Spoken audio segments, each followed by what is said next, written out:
I signed the diagnostic sheet at 6:11 on the morning of the transit.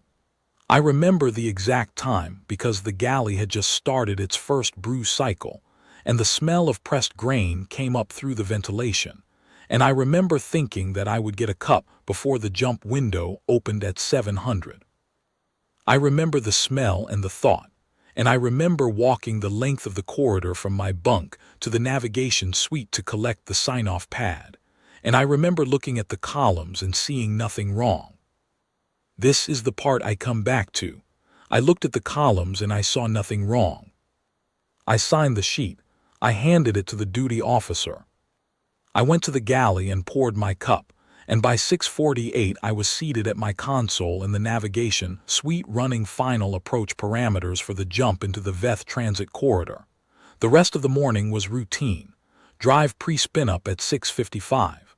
Beacon test cycle at 6:58. Jump window achieved at 7:01.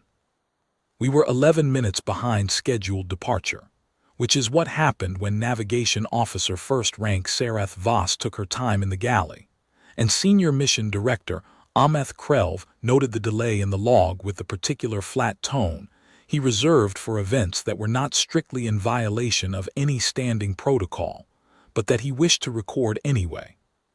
The Lethavos Principal was a deep-range survey vessel assigned to the Varun Sovereignty's 3rd Mapping Directorate. She was not a warship and had never pretended to be one. She was 140 meters of hull rated for extended deep-field operations, crewed by 49 persons, and she carried 5 years of consumables and the finest long-range passive sensor array the Sovereignty had produced in the last 8 years. Her primary mission was stellar cartography in the VETH transit corridor, which was a long, relatively stable fold tunnel that cut through the outer edge of what the Sovereignty classified as marginal contact space, regions charted by multiple civilizations, but claimed in full by none. She had made this transit 14 times in 7 years of service. I had been her navigation officer first rank for 6 of those years. I knew this ship. I knew her beacon system, her drive core, her sector table, and her nav database with the intimacy of long professional familiarity, which is the kind of intimacy that teaches you habits and makes you stop questioning the things you already know. That is the lesson.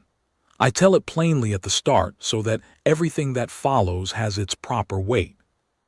The VETH transit corridor was 11 hours at standard cruise once the jump window closed behind you.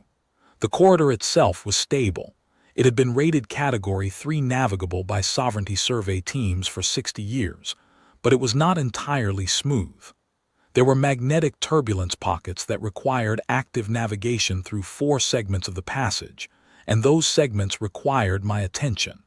Everything else was automated.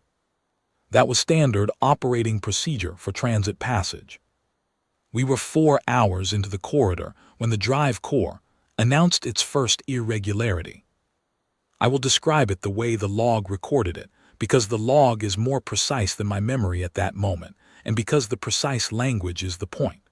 At 11:03 transit local, the main drive core registered a torsion stress variance of 0.7% above normal operating tolerance. The automated monitoring system flagged it at priority level amber, which in standard Sovereignty protocol means note it, log it, watch it, and continue. I noted it. I logged it. I watched it. I continued. At 11:41, the variance had climbed to 3.2%. Priority level had escalated automatically to amber red. I contacted our lead engineering officer, Thorvani Selk, who was already in the drive compartment. He told me, in the careful, unhurried voice of a man who had spent 30 years watching machines behave badly, that the torsion stress was presenting in the secondary coupling assembly and that he had a team on it. Rate of escalation, I asked. Slower than I'd like, he said, which was his way of saying it was faster than he'd like, because Selk always inverted his assessments when they were bad. I had worked with him for 5 years and had learned to translate. I reported to Mission Director Krelv. Krelv was a tall, very thin man who had the habit of standing with his hands clasped behind his back when he was thinking, which gave him the appearance of a person permanently bracing for a formal inspection. He heard my report and asked me two questions: how long until the next stable egress point from the corridor, and whether the corridor walls were stable at our current position. The answer to the first question was 2 hours and 17 minutes. The answer to the second was yes, currently, but that the section we were approaching would require active navigation, and that I could not guarantee it would remain stable if I had to divert navigation resources to drive monitoring. He clasped his hands more tightly. Continue to the egress point. I returned to my console. I began the calculations for an early egress from the corridor at the designated marker 7 ahead of our planned exit, which would put us into open space roughly 9 light hours from our original destination and require a course correction. I was doing this work when, at 12:09, Thorvani Selk's voice came over the drive compartment comm with a tone I had not heard from him in 5 years of working together. "Sarath," he said, and he did not use my rank, which he always used, "we have a problem." The coupling failure was not a gradual event. In the log it looks gradual because the monitoring system was recording incremental data points at 3-minute intervals, but the actual physical event was not gradual. The secondary coupling assembly fractured. The fracture propagated through the tertiary brace structure in approximately 90 seconds. The energy that had been held in controlled torsion by the coupling released in an uncontrolled redirection, and it redirected into the primary fuel conduit lining and into the edge segment of the main drive housing. The sound it made, transmitted through the hull, was not loud, but it was wrong in a way that I felt in my back teeth rather than heard with my ears.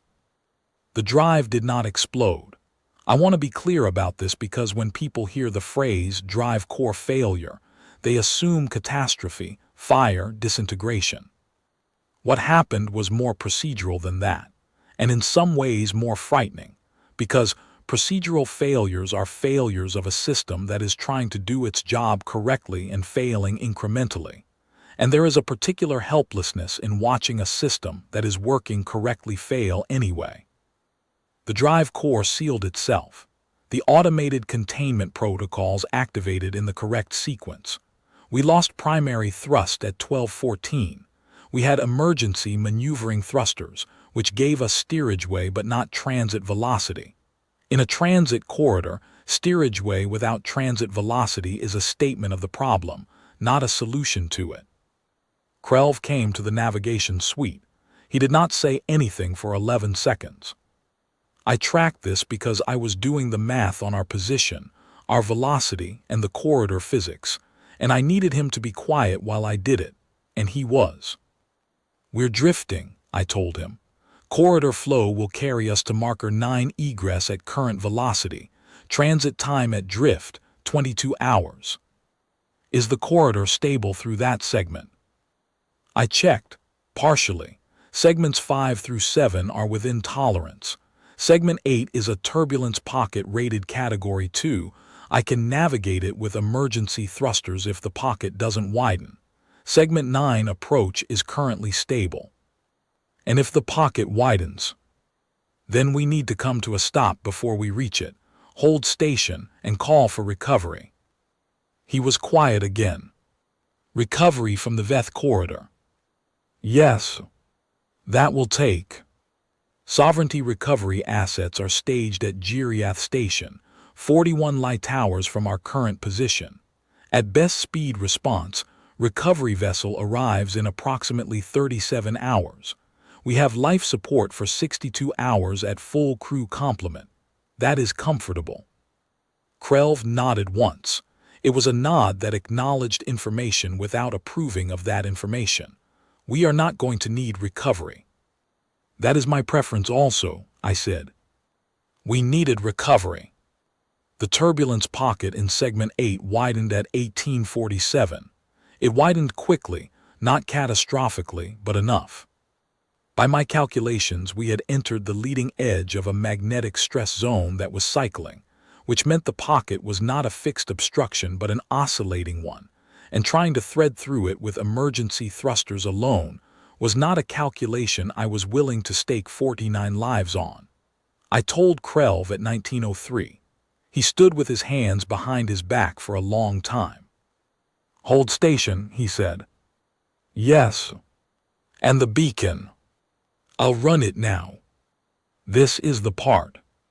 This is the part that I come back to every time I think about this day and the days after, and I come back to it not because it was dramatic in the moment. It was not dramatic in the moment. It was another procedure on another list of procedures. But because I now understand what I was doing without understanding what I was doing, and the weight of that is the kind of thing that gets heavier the longer you carry it. The Lethivas Principles Distress Beacon was a standard Sovereignty Mark 14 emergency broadcast unit. It had 3 operating modes. Mode Alpha was a directed beam transmission. You aimed it at a specific recipient, and it transmitted on a priority handshake frequency that cut through most signal congestion. Mode Beta was a sector broadcast, omnidirectional within roughly 12 light hours, transmitted on the Sovereignty Standard Emergency Network. Mode Gamma was an omnidirectional maximum range burst, same principle as Beta, but running at full emitter power on a broader frequency sweep, intended for deep field situations where the standard network might not have local coverage. I selected Mode Gamma. I keyed in the transmission parameters. I ran the pre-broadcast diagnostic check. The pre-broadcast diagnostic check takes 11 seconds. It runs through 23 validation points. It reads back to the operator a summary confirmation before the broadcast fires. The summary confirmation I received was: sector table validated, frequency parameters confirmed, transmission ready. I approved it. I fired the beacon.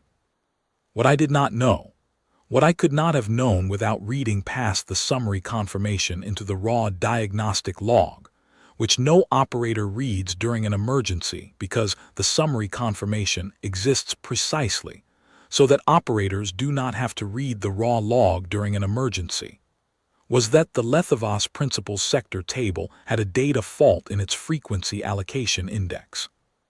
The fault had been introduced during our last port service interval at Giriath Station, when a software patch to the Navcom integration module had overwritten a portion of the legacy frequency database with an older version. The older version was not wrong in most of its entries. It was wrong in exactly one cluster of entries, the emergency frequency allocations for the outer Veth corridor zone.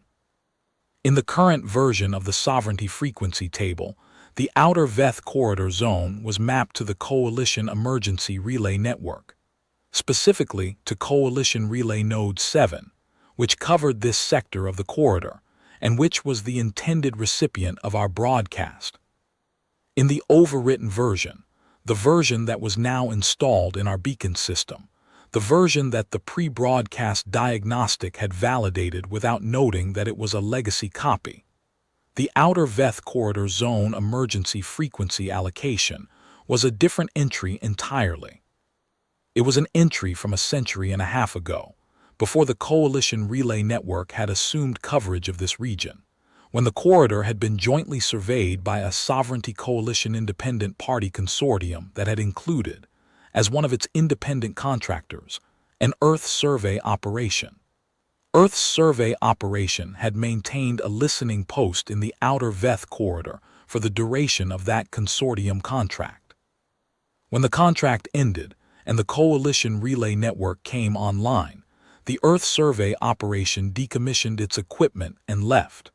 The frequency allocation that had been assigned to Earth's corridor monitoring post was retired from the active database. It was not retired from the legacy database. My beacon, running on the legacy sector table, broadcast mode gamma on the old Earth survey frequency. I did not know any of this for 11 more hours.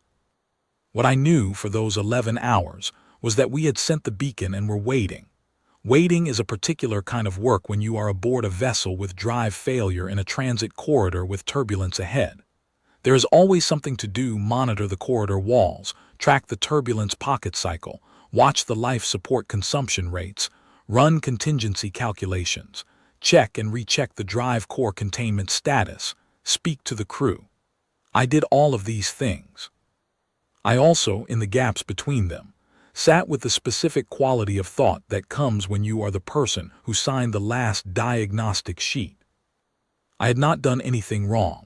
This is the conclusion I kept arriving at and kept not being satisfied with. I had not done anything wrong. The diagnostic sheet covered the systems it covered. The pre-broadcast check had confirmed the sector table.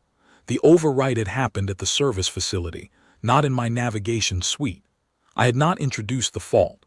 I had not missed the fault because the fault did not show at the level of inspection I was required to perform. All of this was true. I was still the person who had signed the sheet. Senior comms officer Brathavas brought me food at 2200 and sat with me for a while without talking, which was something he did when he could see I was working through something. Brathavas had been the Lethavas principal's comms officer for 9 years. He was not a man who asked unnecessary questions. "Response time from Giriath," he said eventually. "If they acknowledge our beacon within the next 6 hours, they arrive before we have any life support concern. And if they don't acknowledge within 6 hours, then it becomes a tighter calculation, still fine but tighter." He nodded, and the turbulence pocket. "Stable for now, cycling, I'm watching it." He left without saying anything else. I went back to watching the corridor walls. At 1:17, the beacon system registered an acknowledgement. I should be precise about what that means. An acknowledgement is not a rescue. An acknowledgement is a return signal on the transmitted frequency that says, "Your broadcast has been received." It is the first step of a response protocol. It tells you that someone heard you. It does not tell you who or when they are coming or whether they are coming at all. It is the frequency handshake and nothing else. I logged it. I flagged it for Krelv. I started the response analysis, which reads the acknowledgement header to determine the origin of the responding station. The response analysis took longer than it should have. I remember noticing that and thinking the corridor turbulence was causing interference with the analysis processing, which happens sometimes. I was not alarmed. I ran the analysis a second time. The second analysis returned the same result. I ran it a third time. The third analysis returned the same result. I sat with the result for perhaps 30 seconds. Then I walked to Krelv's office and knocked on the frame. He was awake. He was always awake as far as I could tell. He looked up from the report he was reading. "We have an acknowledgement," I said. "Good," he set the report down. "Response time." "I don't know yet. The acknowledgement header is, I need to verify it. There may be a processing error. I want to show you the raw result before I tell you what it says, because I think you should see it the way I saw it." Krelv looked at me for a moment. "Show me." I showed him the console readout. He read it. He did not say anything for several seconds. The acknowledgement origin header read, "Terran Survey Corps, Outer VETH Corridor Monitoring Station, Passive Archive Node. Earth Standard Emergency Protocol, Response Acknowledged. Nearest available asset being QRID." "Earth," Krelv said. "Yes. We sent a beacon to Earth. We sent a beacon on a frequency that Earth's old survey monitoring post was running as a passive archive function. The post caught it. I believe our sector table has a data fault. I'm working to confirm." Krelv clasped his hands behind his back and looked at the console for a long time. "Earth's survey operation decommissioned its corridor monitoring post," he said, not as a question. 162 years ago. Based on historical records, yes. But the passive archive node is still running. It appears so. And it has a response protocol. It appears so. He looked at me. "Can they get here?" I did not know the answer to that question. I did not know what Earth had in this region of space, what assets they maintained in or near the outer Veth corridor, whether an acknowledgement from a passive archive node translated into an actual physical response, or was purely an automated acknowledgement loop. I told him all of this. I also told him that we had not yet received an acknowledgement from the Coalition Relay Network, and that the sovereignty recovery estimate from Giriath was still 31 hours at best response. "Keep watching it," he said, "and find out what the data fault was." I found the fault at 2:03. It took me 46 minutes because I was being methodical and because I needed to be certain before I filed the report. I traced it back through the Navcom integration module to the patch installed at Giriath. I read the patch documentation. I found the section that noted, in the secondary appendix, that the legacy frequency database had been preserved during the integration update to maintain backward compatibility with older equipment. I read the words backward compatibility and understood with complete clarity exactly what had happened to our sector table and exactly why the pre-broadcast diagnostic had validated it without flagging an error. The diagnostic had validated the sector table as internally consistent. It was internally consistent. It was a self-consistent legacy database. It contained no contradictions. It was simply 162 years out of date in a single cluster of frequency allocations. I filed the fault report. I noted the cause.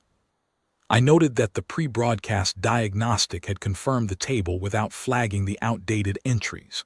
I noted that an operator-level review of the summary confirmation would not have revealed the fault. I noted that a review of the raw diagnostic log would also not have revealed the fault because the raw log confirmed the legacy table as valid, which it was. The fault was in the table itself, and the table had been installed by the service facility, not by any member of this crew. I filed the report, and then I sat for a while. We had sent a distress beacon to a dead frequency. The dead frequency had a passive monitor that was still running after a century and a half because no one had turned it off. The passive monitor had caught our beacon. The passive monitor was Earth's. I had signed the diagnostic sheet. The diagnostic had not been able to catch the fault, but I had signed the sheet, and the beacon had gone to the wrong place, and what happened next, whether help came or whether it didn't, whether we were recovered or whether we drifted in the corridor until the turbulence pocket expanded and we had to make harder decisions. What happened next was downstream of the fact that I had signed the sheet. This is what I was carrying when the second transmission arrived. It arrived at 3:11. It was not an acknowledgement header this time. It was a full-format priority communication on the same Earth survey frequency, and it was addressed directly to the Lethivos principal, which meant the monitoring post had read our vessel identification from the beacon header and was responding to us specifically, not to a generic emergency broadcast. The message was brief. It read, Terran Inner Survey Vessel Threshold, ISV Class Light Response, Last Assigned Survey Grid VETH Outer, Current Position 7.3 Light HOURS SBINWARD. Received your emergency broadcast on Survey Frequency 7. You are on a legacy frequency. Understand you are in distress. We are diverting. Estimated arrival 6 HOURS 40 minutes. Confirm your situation and crew count. I read it 3 times. Then I read it a 4th time, more slowly, the way you read something when you are trying to determine whether it means what it plainly appears to mean. ISV Class Light Response, Last Assigned Survey Grid Veth Outer, diverting. A ship, an Earthship, close enough to divert, 6 hours and 40 minutes. I flagged Krelv. I sent the message to his console. He was in his office. I heard through the wall a silence that lasted approximately 20 seconds, and then I heard him stand up. He came to the navigation suite. He read the message on my console. He read it again. How close is Giriath's response? He asked. I checked. We have not yet received an acknowledgement from Coalition Relay Node 7. Giriath estimated response at 31 hours. The Earth vessel's estimated arrival is 6 hours 40 minutes. What is an ISV-class light response? I don't know the specific classification. ISV is a Terran designation, inner survey vessel, I believe, though the terminology may have changed. The light response designation suggests a vessel that has been reclassified from survey work to some form of response support.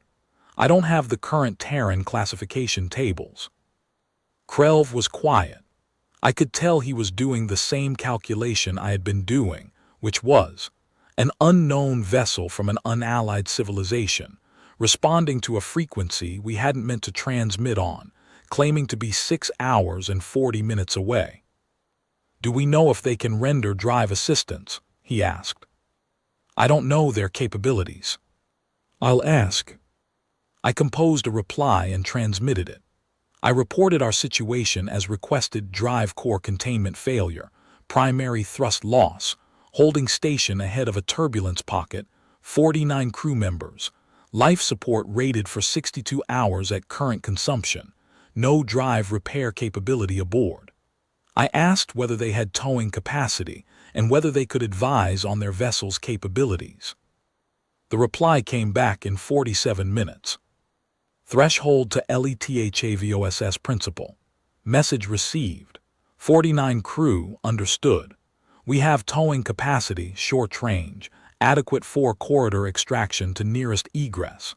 We also have a drive systems technician aboard who has looked at your fault description and says she wants to see the coupling assembly before she makes promises.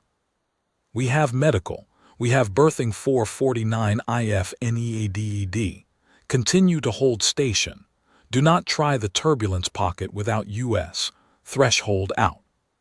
I read that one 3 times also. They had a drive systems technician who wanted to look at the coupling assembly. They had medical.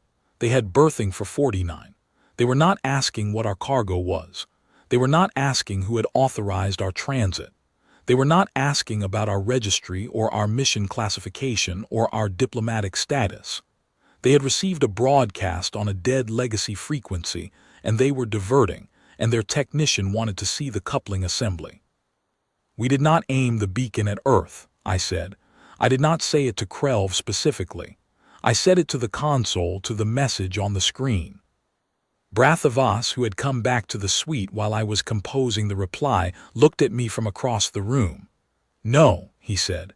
We aimed it at the coalition relay network. We got something else. Something better, I said.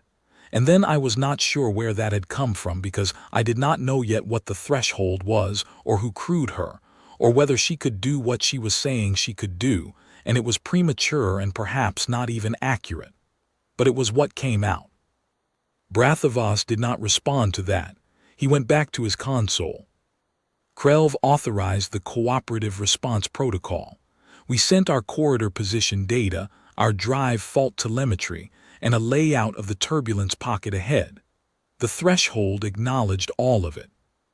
Over the next 2 hours, there was a quiet, functional exchange of technical information. Their drive technician transmitted questions about the coupling assembly architecture, and Thorvani Selk answered them with the same unhurried precision he brought to everything. I will not reproduce the technical detail because it is in the maintenance log, and because the maintenance log is the appropriate place for it. What I will say is that the exchange had a quality I noticed even in the moment. 2 people who did not speak the same first language and had never met, communicating about a broken machine with complete professional fluency, because the machine and its problems had a language that preceded both of them. Selk afterward told me that the Earth technician, her name, he said, was something like Vass, though he was not certain of the pronunciation, had correctly identified the secondary coupling architecture variant from his telemetry before he told her what variant it was. He seemed impressed. Selk was not easily impressed. The threshold arrived at 9:52. I was at the viewport in the navigation suite, which faces spinward. Krelv was beside me. Most of the senior staff had found reasons to be in compartments with exterior views, which was understandable. Brathavas was at his console with his back to the viewport and his attention on his instruments, which was his way of doing the same thing. She came out of the transit corridor fold at distance, which was correct procedure and also sensible given that we were parked ahead of a turbulence pocket, and I tracked her approach on the navigation display. She was smaller than I had expected. I had built up an image in my mind over the preceding hours of a vessel commensurate with the scale of what she had offered, berthing for 49, towing capacity, a drive technician, medical. I had thought, a significant ship. A ship with institutional mass behind it.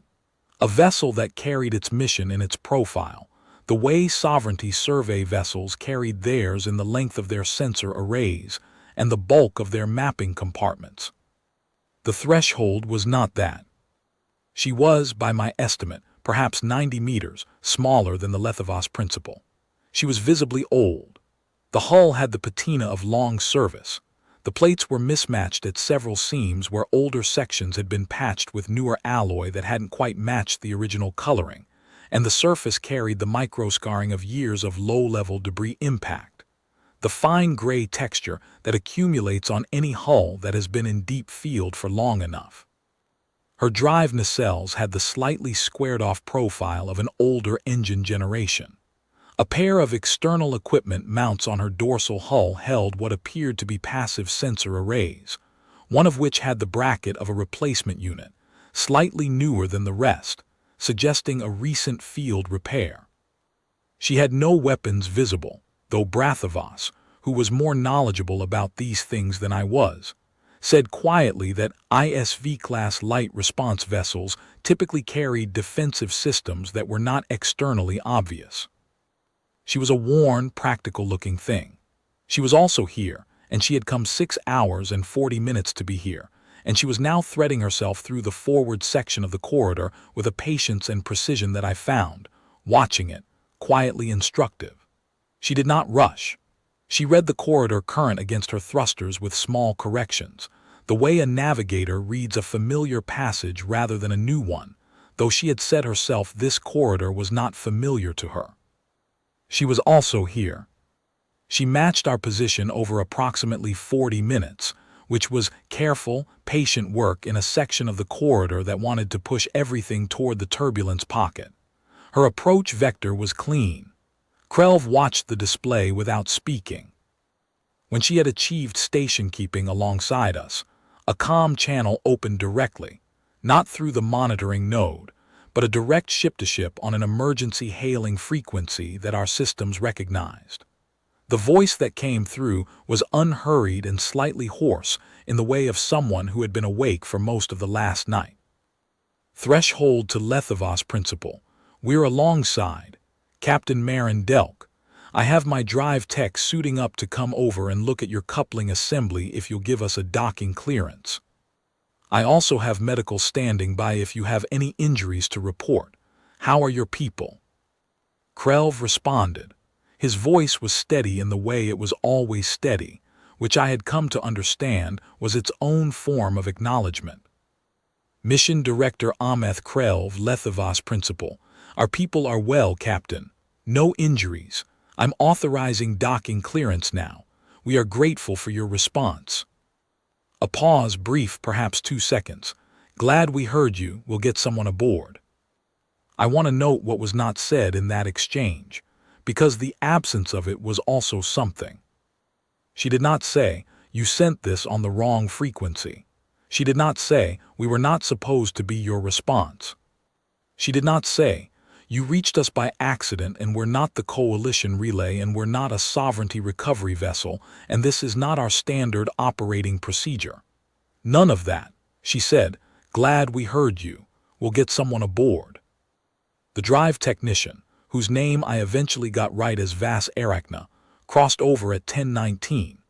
She was a compact person who moved with the economical efficiency of someone who had spent her career working in tight mechanical spaces, and she carried a diagnostic kit that Thorvani Selk later told me was more comprehensive than ours, which he found worth noting. She and Selk disappeared into the drive compartment, and I did not see them again for 4 hours. I want to tell you what happened in those 4 hours, because what happened in those 4 hours is as much the story as anything else. Very little happened in one sense. The threshold held station alongside us. Her captain and I exchanged position data and corridor status updates every 30 minutes on a schedule we agreed on informally, because it was sensible to track the turbulence pocket together. The crew of the Lethivos Principal continued their duties. People ate, slept when they could, monitored systems. The turbulence pocket cycled but did not expand further. Life support consumption held. What happened in those 4 hours, in the sense that matters? 49 people in a disabled vessel in a transit corridor with a turbulence problem ahead of them were not alone. The threshold sat 70 meters off our port side, and her presence there was not a dramatic thing. It was not a triumphant thing. It was simply the fact of another crew in another ship who had heard a broadcast on a dead legacy frequency and diverted, and who were now present, and whose presence was doing the uncelebrated work that presence does. I think about this when I think about that day, the uncelebrated work of being present. Krelv came to the navigation suite at 1300 and asked me how I was. It was not a question he had asked before in 6 years. He asked it in the same tone he used for everything, the tone that did not announce itself as anything other than professional. But it was not a professional question. "I'm working on the fault report," I said. "I've read it," he said. "Your analysis is complete and correct. The fault was in the installed software. The diagnostic could not have identified it at the summary level." "No," I said. "The pre-broadcast check confirmed validity." "Yes." He looked at me for a moment. "Sarath, you signed a diagnostic sheet for a system that had a data fault introduced by a service facility patch. The fault was not detectable by the prescribed diagnostic procedure. You are not at fault for the beacon going to the wrong place." I said, "I know." He nodded once, in the way that acknowledged that I knew it and that knowing it was not the same as being finished with it. Then he went back to his office. Vas Arachna and Thorvani Selk came out of the drive compartment at 1417. Selk found me in the navigation suite. He looked tired and thoughtful in the way he looked when he had been doing real work. "The coupling assembly is unrecoverable," he said. "The fracture pattern extended into the mounting flange. It's a full assembly replacement. We don't have spares." She doesn't have the right spares either, but she has emergency bypass components that she says will let us run at 40% thrust on the secondary systems if we route around the primary drive coupling entirely. 40%. 40% thrust, no corridor transit capability until we reach a proper facility. She says it'll get us to Giriath Station in about 22 hours. Giriath Station. She offered to escort us. I sat with that. 22 hours to Giriath, where a proper service facility could do the full coupling replacement, with an escort, from a ship that had diverted from whatever she was doing because a dead frequency in a legacy database had caught our beacon. "What about the turbulence pocket?" I asked. She says if we get the bypass operational 3 more hours, she can help us thread it. She's been watching the cycle pattern from outside the corridor. She says she has a window. She had been watching the cycle pattern from outside the corridor. She had been doing corridor analysis while her technician was in our drive compartment. "Tell her we'd be glad of the escort," I said. Selk nodded and went back to the drive compartment. The bypass came online at 1741. The Lethivos Principal came back to maneuvering power limited, unstable compared to normal operations, but real. Krelv brought the ship to readiness. Captain Delk on the threshold walked us through the turbulence pocket approach in a calm, methodical briefing that covered the timing windows, the vector adjustments, and what she called the grace margins. The points in the passage where the corridor gave you some tolerance for error, and where you had to be precise.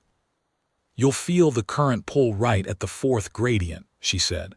That's normal for this pocket type. Don't overcorrect. Hold your heading and let your nav officer compensate with the thrusters. You have more authority than you think you do with that bypass load. I was the nav officer. I noted this. How often have you worked in this corridor? Krelv asked. First time in about 4 years, she said. But the pocket type is the same as the ones in the outer Yenevar passage. I've worked those. The physics is the same. She was applying corridor experience from a different part of space to our specific problem. She had 4 years of elapsed time and a different passage in her working memory, and she was mapping it onto the Veth turbulence pocket with enough confidence to offer us a briefing. This was either deeply informed or reckless or both. It was deeply informed. We ran the pocket at 1823.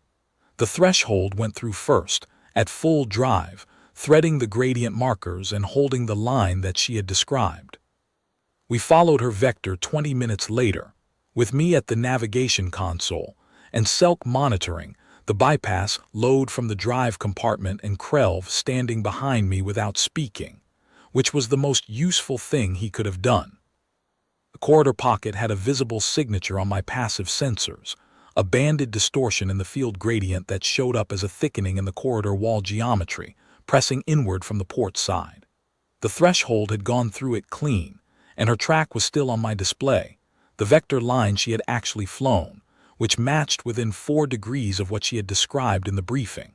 4 degrees of variance over a 40-minute pocket run was very good. I used her track as my reference line. The current pull at the 4th gradient was exactly where she had said it would be. I felt it through the helm response, a sideways pressure that wanted to push us into the high turbulence band on the port side. I held heading. I used the thrusters in short, controlled bursts. The Lethevos principle vibrated in a way that I did not like and then settled. The second pressure point was not in the briefing. She had mentioned it as a possible, a contingency, depending on the pocket cycle. It came at the 6th gradient, not the 7th, and it was lighter than the 1st. I was ready for it because she had told me it might come. I made the correction without thinking about it, the way you make corrections when someone who knows the passage has told you what to expect. We came out the other side of the pocket at 1911. The corridor ahead was stable to egress. The turbulence pocket in my sensors was already cycling back toward its minimum phase. Brathevos said very quietly from his console, "There we are." I let out a breath I had apparently been holding for several minutes. I checked the bypass load, the corridor walls, our position and velocity. Everything was as it should be.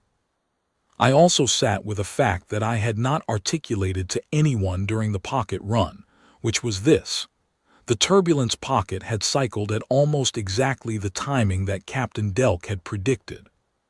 Her cycle analysis had been conducted from outside the corridor, using the passive sensor data available to a vessel holding station in open space, which is a considerably less accurate view of a corridor pocket's behavior than what you get from inside. She had been looking at secondary field effects, the outer gradient signatures, the magnetic pressure variations that bleed through the corridor wall at this type of pocket. She had been reading a portrait of the pocket from behind glass, and she had given me a briefing that was accurate to within 4 degrees of arc and 1 timing interval. I noted that in my navigation log. I noted it because it was technically significant, but also because it was one of those facts that a careful navigator carries as a reference. The kind of thing you remember when you are in a difficult situation and wondering how well someone else's knowledge of a passage will actually serve you. It had served me. The threshold was ahead of us, running at reduced speed to match our pace. Her drive signature on my sensors was steady. She did not make any particular announcement. She had said what she was going to do, and she had done it, and she was now doing the next thing, which was leading us to Giriath. We ran at 40% thrust for 19 hours and 27 minutes. I want to tell you about those 19 hours because They were not dramatic hours, and I think the undramatic hours are the ones that stay with you in ways the dramatic ones don't. Captain Delk and I spoke on the ship-to-ship channel every 30 minutes as we had agreed. The check-ins were brief and functional: position, drive status, corridor status, any anomalies. We developed a rhythm for them that was comfortable in the way of a procedure that has been run enough times to become natural. She did not ask unnecessary questions, and neither did I when there was nothing to report. We reported nothing and signed off. When there was something to report, we reported it with precision and without ceremony. There were small anomalies. A minor fluctuation in the bypass load at hour 3 that Selk diagnosed and compensated for. A section of corridor at hour 7 that had slightly elevated field pressure, which we navigated without incident. A brief period at hour 11 when the threshold's drive signature spiked on my sensors in a way that caught my attention, and Delk, without my asking, said on the next check, in that it was a calibration cycle and was normal for this class of engine at extended cruise. She had noticed I would notice. She mentioned it without being asked. These are the small things. I note them because they constitute a kind of competence that is different from the visible competence of threading a turbulence pocket. They are the competence of someone who has run alongside other vessels before, who understands that the crew of the vessel they are escorting is watching their drive signature and their vector and their every minor maneuver, and who knows that small explanations offered freely do more useful work than large reassurances offered after the fact. On the 4th check-in, she asked how our crew was holding up. Well, I said, better now that we're moving. That's usually how it goes. Your crew? Fine. We have one more day on our survey run after we drop you. Vass is already planning which section she wants to start on. She did good work on the coupling bypass. She usually does. A pause. She said your engineer was good to work with. Selk is good at everything, I said. He just never says so. A short quiet that might have been the edge of something warmer than the professional register we'd been using. Sounds familiar, she said, and then, threshold out. I thought about that exchange for a while. 2 ships, 2 crews, 2 strangers running a procedure together in the dark of a transit corridor, talking about their engineers. It was an entirely ordinary exchange, and it was, in the context of that corridor and that day and those 19 hours, an exchange that I will not forget. At 1100 on the 2nd day, 3 hours outside Giriath, I filed my full incident report with Mission Director Krelv. The report covered the drive failure, the beacon broadcast, the frequency error, the fault analysis, the threshold's response, the corridor threading, and the escort to Giriath. It was 14 pages. The final section was my analysis of the beacon system data fault and my recommendations for procedural change. My primary recommendation was this: the pre-broadcast diagnostic confirmation should be amended to include an explicit version check of the frequency allocation database against the current published sovereignty standard. The current confirmation reports the database as validated without confirming the database version. This should be changed. A version mismatch should be reported as a warning, not as a pass. My secondary recommendation was this: the outer VETH corridor emergency frequency table should be audited for any other legacy entries that do not correspond to current active networks. They should be identified, documented, and this is the part I spent the most time writing, not necessarily deregistered, but flagged for monitoring status confirmation. I wrote that second recommendation carefully. I wrote it because what had happened to us was the result of a legacy entry that corresponded to a passive monitor that was still running after 162 years. We had broadcast on a dead frequency, and something had been listening. If we deregistered every legacy entry that did not correspond to a currently active network, we would be removing from the database the precise entries that catch situations like ours. I did not know what Earth's outer Veth corridor monitoring post was, or why it was still running, or whether anyone had consciously chosen to leave it active, or whether it had simply been running for 162 years, because no one had explicitly stopped it. I did not know whether there were other such posts, other legacy monitors on frequencies no one current was using, scattered through the outer corridor regions and the marginal contact zones beyond. I suspected there might be. I filed the recommendation. I noted that the legacy frequency entry that had carried our beacon to the threshold should be marked as confirmed active and should not be removed from any database, current or legacy, under any future audit. Krelv read the report that afternoon. He came to the navigation suite. "The version check recommendation," he said. "That's straightforward. I'll have it implemented before we leave Giriath." "Yes." "The legacy frequency recommendation." He was quiet for a moment. "You're recommending we keep the dead frequencies." "I'm recommending we keep the ones that are listening." He looked at me. "How do we know which ones are listening?" "We don't," I said, "until we use them." He was quiet for a longer time. Then he nodded once, the nod that meant he was taking the point away with him to think about it. He went back to his office. We docked at Giriath Station at 1347. The threshold came alongside us at the outer berth, held station while we brought the Lethavos principal in, and when we were secured and the docking clamps were set, Captain Delk's voice came over the channel one last time. "Lethavos principal, this is Threshold. You're in. Good run. We'll leave you to your techs." Krelv answered. "Captain Delk, I want to express the Lethavos principal's formal appreciation for your response and your assistance." Noted. A pause. "Glad the monitor was running. We did not aim the beacon at Earth." That is the sentence I have written into my incident report, into my navigation log, into the formal record of what happened in the outer Veth corridor on that day. I have written it precisely. We did not aim the beacon at Earth. The beacon went to a legacy frequency that we broadcast on because a service facility patch overwrote our current sector table with an older one.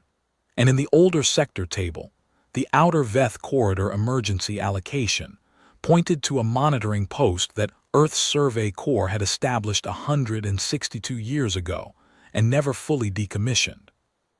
We did not aim the beacon at Earth. Earth's oldest listening post was still running, and it heard us anyway. I have thought about this, specifically about the anyway, more than I have thought about any other single word I have ever written in a professional document. Anyway is a small word. It belongs to casual speech and informal registers. It is not typical language for a navigation incident report filed with the 3rd Mapping Directorate. I used it anyway. I used it because anyway is the accurate word for what the monitoring post did. The frequency was dead. The post had no active operational mandate. Its parent survey operation had ended 162 years before. It had not been maintained, as far as I could determine, in any formal sense. It was a passive archive node, running on whatever low-power loop it had been left in when the consortium contract closed, receiving and logging signals on the old survey frequency without a crew to read the logs, without a current operational structure to direct a response. It was, in most meaningful senses of the term, a piece of legacy infrastructure that had been forgotten. It was listening anyway. And when it heard our broadcast, something in its response protocol was intact enough to push an acknowledgement back on our beacon frequency. And that acknowledgement, through whatever chain of automated systems Earth's Survey Corps still had connected to that old monitoring loop, had reached the threshold. And the threshold had diverted. I do not know what that chain looks like.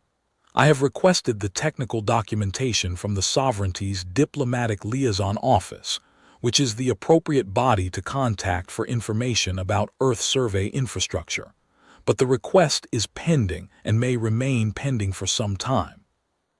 I may never know the precise mechanism by which a passive archive node on a decommissioned survey frequency in the outer Veth corridor was able to query an active Earth survey vessel 7 light hours away and get a response in under 2 hours. What I know is the result: 49 people, the turbulence pocket threaded, Giriath Station. Vas Arachna, the Threshold's drive technician, sent a message to Thorvani Selk 3 days after we docked at Giriath, containing her notes on the coupling assembly bypass and some additional suggestions for the permanent repair.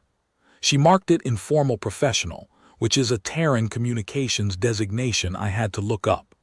It means, this is one colleague talking to another, not a formal technical exchange.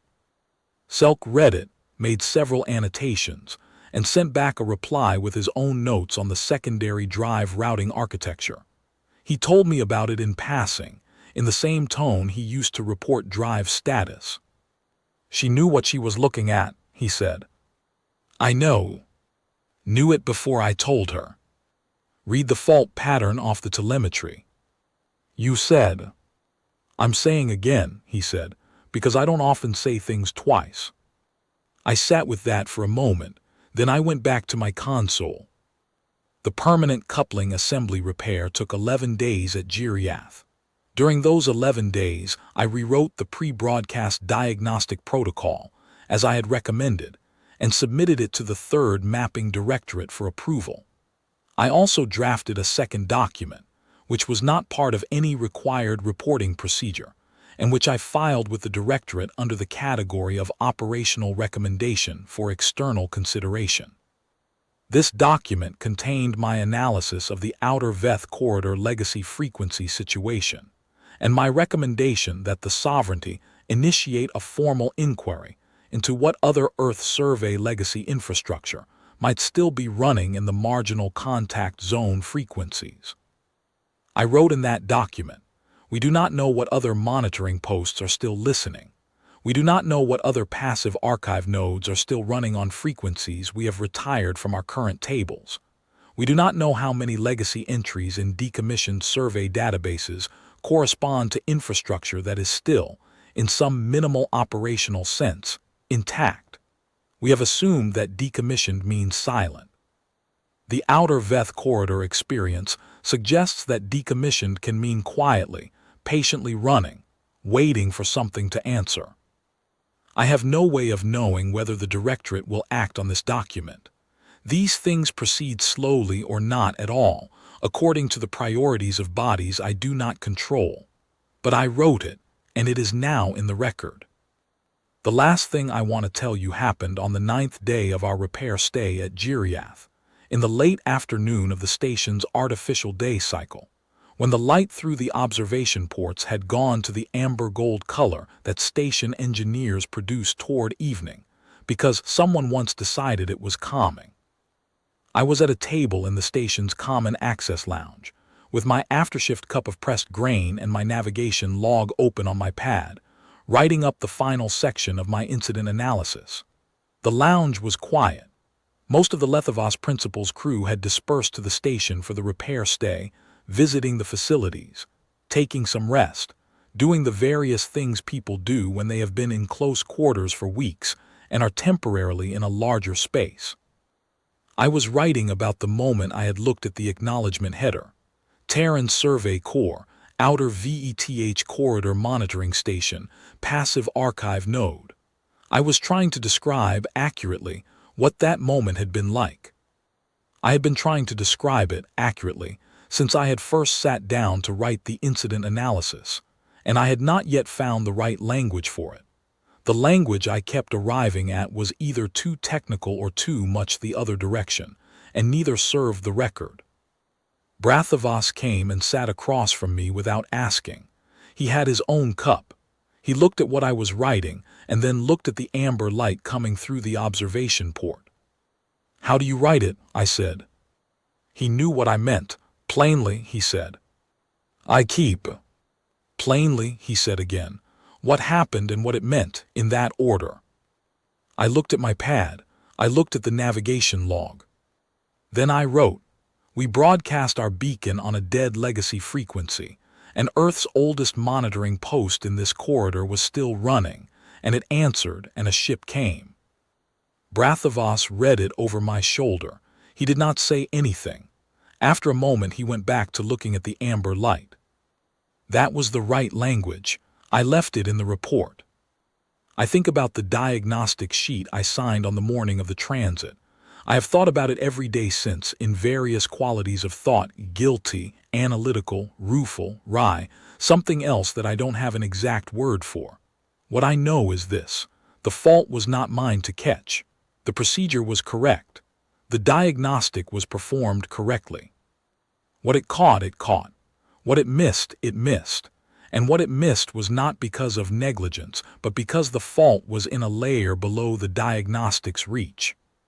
What I also know is this: the fault, and the particular way in which it was a fault, the particular vintage of the error, the particular entry in the legacy table that the overwrite had preserved, was exactly the thing that put our beacon on the old Earth survey frequency. And the old Earth survey frequency, against all reasonable expectation, was the frequency that had a listener. I signed the diagnostic sheet. The diagnostic missed the error. The error sent our beacon to the wrong place. The wrong place answered. I do not have a tidy resolution to this. I have thought about it enough to understand that tidy resolutions are not what this kind of thing produces.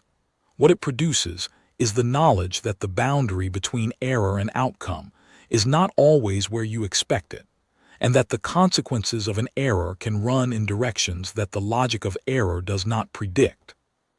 I signed the sheet. We went into the corridor. The drive failed. We sent the beacon. The beacon went to the wrong place. Earth was still listening at the wrong place. 49 people. I keep the record. I filed the recommendation about the legacy frequencies. I marked the entry, the outer Veth corridor Earth survey frequency, the old allocation, the one that should have been dead. I marked it in my personal navigation database with a notation that reads: confirmed active as of this date, Terran passive archive monitor, response protocol intact. Do not remove. And at the bottom of the note, in the same flat procedural language I use for everything that goes into my navigation log, I wrote, we did not aim it at Earth.